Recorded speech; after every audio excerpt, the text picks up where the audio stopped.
এই প্রজন্ম হারার জন্য জন্ম হয়নি এবং এই প্রজন্ম হারবে না। আমি আমার ছেলেকে নিয়ে এসেছি, আমার ছেলেকে আমি সঙ্গে করে নিয়ে এসেছি। আসো, সে নর্থ সাউথ ইউনিভার্সিটি শোয়েট করলে আমি লন্ডন থেকে আজকে আসছি।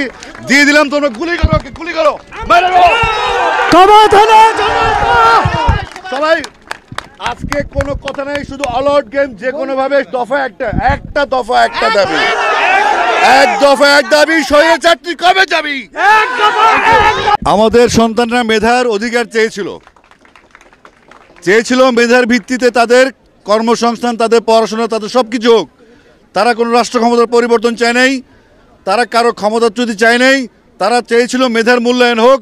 সেই মেধার মূল্যায়ন চাইতে গিয়ে যদি আমাদের সন্তানরা বুলেটবিদ্ধ হয়, প্রকাশে দিনে রাতে হেলিকপ্টারে করে এদিকে সেদিকে যে কোনোভাবে আমাদের সন্তানকে হত্যা করা হয়েছে, শিশুদেরকে হত্যা করা হয়েছে, নিরাপরাধ মানুষকে হত্যা করা হয়েছে, নিরাপরাধ ঘরের মধ্যে বসে থাকে বউ যারা পরিবার আছে তাদেরকে হত্যা করে, ছোটো ছোটো শিশু যারা অবুঝমান পৃথিবীর আলো দেখে তাদেরকে হত্যা করেছে। এখন এই আন্দোলন থেকে পিছু হটার কোনো সুযোগ নাই, আমাদেরও কিছু করার নেই, আমরা ব্যর্থ। এই ছাত্ররা সড়ক আন্দোলন করেছিল, এই ছাত্ররা এখন কিশোর বয়স থেকে তরুণ হয়েছে এবং তার ম্যাচিউর হয়েছে। আমরা কোনো কিছু সিদ্ধান্ত নিব না,